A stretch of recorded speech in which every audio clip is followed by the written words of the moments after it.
ಬಂದಿದ್ದೇವೆ. ನಿಮಗೆ ಎಲ್ಲ ಹವಾಮಾನ ಬದಲಾವಣೆ ಮೇಲೆ ಸೂಚಿಸುತ್ತೇವೆ. ಇವರು ನನ್ನ ಸ್ನೇಹಿತರು, ಅವರು ನಿಮಗೆ ತನ್ನ ಹೆಸರೆಲ್ಲ ಹೇಳ್ತಾರೆ. ನಮಸ್ಕಾರ ಎಲ್ಲರ.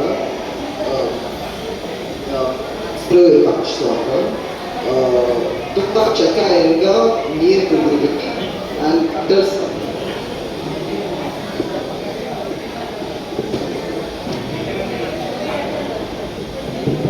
ಹೆಸರು ಎಡ್ರೀನಾ. ನನ್ನ ಹೆಸರು ಸಮೃದ್ಧಿ. ನನ್ನ ಹೆಸರು ಕಶಿಶ್. ನಮಸ್ಕಾರ, ನನ್ನ ಹೆಸರು ವಂಶಿಕಾ. ನನ್ನ ಹೆಸರು ತರುಷಿಕಾ. ನನ್ನ ಹೆಸರು ಅನನ್ಯ. ತುಂಬಾ ಶೆಕೆ ಉಂಟಲ್ಲ, ಇದು ಹೇಗೆ ಆಗ್ತಾ ಉಂಟು? ಇದರ ಪ್ರಮುಖ ರೀಸನ್ ಎಂತ ಅಂದ್ರೆ ಇದು ಹವಾಮಾನ ಬದಲಾವಣೆಯಿಂದ ಉಂಟು.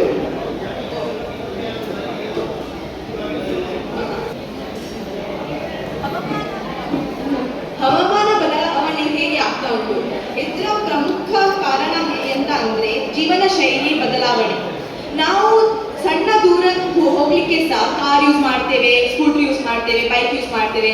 ಅದೆಲ್ಲ ಬಿಟ್ಟು ನಾವು ಬಸ್ ಆಫ್ ಮಾಡಿದ್ರೆ, ಅಲ್ಲಿ ತನಕ ನಡಿಲಿಕ್ಕೆ ನಡ್ಕೊಂಡು ಹೋಗಿದ್ರೆ ಅದು ನಮ್ದು ಜೀವನ ಶೈಲಿ ಬದಲಾಯಿಸುತ್ತದೆ, ಮತ್ತೆ ನಮ್ದು ಆರೋಗ್ಯಕ್ಕೆ ಸಹ ಒಳ್ಳೆಯದು. ಸೊ ಇದ್ರದ್ದು ಎಫೆಕ್ಟ್ ಎಂತ, ಹವಾಮಾನ ಬದಲಾವಣೆದು ಎಫೆಕ್ಟ್ ನಮ್ಮ ಜೀವನದಲ್ಲಿ ಎಂತ ಆಗ್ತಾ ಉಂಟು? ಬರಗಾಲ, ಬಿರುಗಾಳಿ, ಬೇಕಾದಕ್ಕಿಂತ ಹೆಚ್ಚು ಮಳೆ, ಬೆಳೆ, ಮತ್ತೆ ಸಮುದ್ರದ ಮಟ್ಟಗಳು ಸಹ ಹೆಚ್ಚು ಆಗ್ತಾ ಉಂಟು. ಸೊ ಇದು ನಮ್ಮ ಡೈಲಿ ಜೀವನದಲ್ಲಿ ಎಂತ ಎಫೆಕ್ಟ್ ಆಗ್ತಾ ಉಂಟು? ಸೊ ನಮ್ಮ ಆರೋಗ್ಯದಲ್ಲಿ ಸಸ್ಯಗಳು ನಾವು ಎಂತ ಕನ್ಸ್ಯೂಮ್ ಮಾಡ್ತಾ ಇದ್ದೇವೆ, ನಾವು ಎಂತ ತಿಂತಾ ಇದ್ದೇವೆ, ಅದು ಸಸ್ಯಗಳದ್ದು ಗುಣಮಟ್ಟ ಕಮ್ಮಿ ಆಗ್ತಾ ಉಂಟು. ಇರುತ್ತಿರುವ ತಾಪಮಾನದಿಂದ ನಮ್ಮ ದೇಹಕ್ಕೆ ತಮ್ಮ ತಾಪಮಾನ ಕಾಪಾಡಿಸಲು ಕಷ್ಟವಾಗ್ತಾ ಉಂಟು.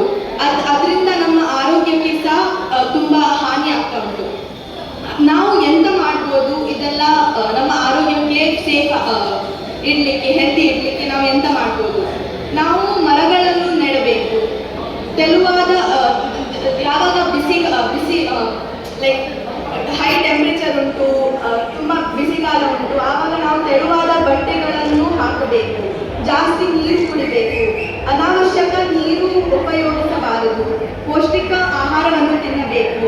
ಪ್ರವಾಹ ಬರುವ ಸಮಯದಲ್ಲಿ ಹೆಚ್ಚಿನ ಎತ್ತರದ ಜಾಗಕ್ಕೆ ಹೋಗಬೇಕು. ಮತ್ತೆ ಲೈಕ್ ನೀವು ಎಂತ ಗಣಿವು ಕೆಲಸ ಮಾಡುವಾಗ ಬಿಸಿಲು ಇದ್ದಾಗ ಹೊರಗೆ ಹೋಗಬೇಡಿ. ಆವಾಗ ನೀವು ಮುಚ್ಚಿ ಹೋಗುವ ಚಾನ್ಸಸ್ ಹೆಚ್ಚಾಗುತ್ತದೆ.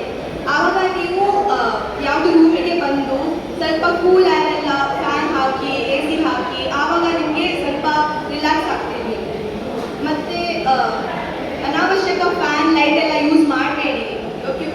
ಕರೆಂಟ್ ನಾವು ಅನಾವಶ್ಯಕ ಯೂಸ್ ಮಾಡುವಾಗ ಕಾರ್ಬನ್ ಡೈಆಕ್ಸೈಡ್ ಎಮಿಷನ್ ನಮ್ಮ ಎನ್ವೈರನ್ಮೆಂಟ್ ಅಲ್ಲಿ ಹೆಚ್ಚಾಗ್ತದೆ.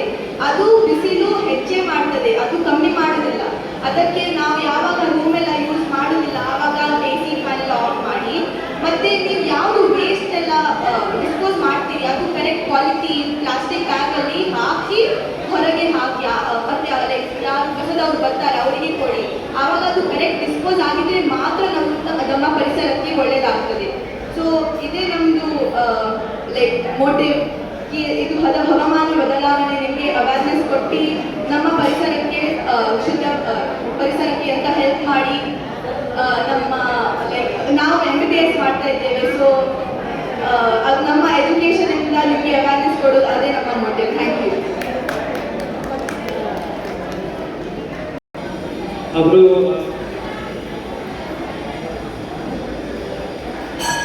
ಅವರು ಈಗ ಹವಾಮಾನ ಬದಲಾಗೋದ್ರ ಬಗ್ಗೆ ಅವರು ಹೇಳ್ತಿದ್ರಲ್ಲ. ಸೊ ಆರೋಗ್ಯಕ್ಕೆ ಏನೇನು ತೊಂದರೆ ಆಗ್ತದೆ ನಾನು ಹೇಳ್ತೇನೆ. ಅತಿಯಾದ ಶೇಕೆ ಆಗೋದು, ಸೋಡೆ ಕಡಿಮೆಯಿಂದ ಆಗುವ ಕಾಯಿಲೆ, ಶ್ವಾಸಕೋಶದ ಸಮಸ್ಯೆ ಆಗ್ತಾ ಉಂಟು, ಆಯ್ತಾ. ಮತ್ತೆ ಸಕ್ಕರೆ BP ಕಾಯಿಲೆ ಆಗ್ತದ. ಗುಡುಗು ಸಿಡಲು, ಬರಗಾಲ, ಪ್ರವಾಹ, ಸಮುದ್ರದಲ್ಲಿ ನೀರು ಜಾಸ್ತಿ ಆಗ್ತದೆ, ಅದಕ್ಕೋಸ್ಕರ ಪ್ರವಾಹ ಬರ್ತದೆ ಅಂತ. ಏನ್ ಮಾಡ್ಬೇಕು ಅಂತ ನಾನು ಹೇಳ್ತೀನಿ, ಆಯ್ತಾ. ಗಿಡ ಮರಗಳನ್ನು ಜಾಸ್ತಿ ಬೆಳೆಸಬೇಕು. ಅತಿಯಾಗಿ ನೀರು ಕಮ್ಮಿ ಮಾಡುದು, ಮಳೆ ನೀರ ಹಿಡಿದು ಉಪಯೋಗಿಸಿ ನೀರಿನ ಪಾತ್ಗಳನ್ನು ಮುಚ್ಚಿ ಇಡಬೇಕು, ಆಯ್ತಾ. ಮತ್ತೆ ಗಟ್ಟರ್ ಸ್ವಚ್ಛ ಮಾಡಿ ಈ ತರ ಇರುವಾಗ ಜಾಗಿ ಹೋಗ್ಬೇಕು ಪ್ರವಾಹ ಇರುವಾಗ. ಮತ್ತೆ ಏನು ಗವರ್ಮೆಂಟ್ ಸಂಸ್ಥೆ ಏನು NGOಗೆ ಹೋಗಿ ಸಮಸ್ಯೆ ಕೇಳಬಹುದು, ಆಯ್ತಾ. Thank you. ಚೆಕ್ಕ ಇರುವಾಗ ನೀರು ಕುಡಿಯಿರಿ, ತುಂಬ ಚೆಕ್ಕ ಇರುವಾಗ ನೀರು ಕುಡಿಯಿರಿ ಆ್ಯಂಡ್ ಗಟರ್ ಸ್ವಚ್ಛ ಮಾಡಿ. ಧನ್ಯವಾದ.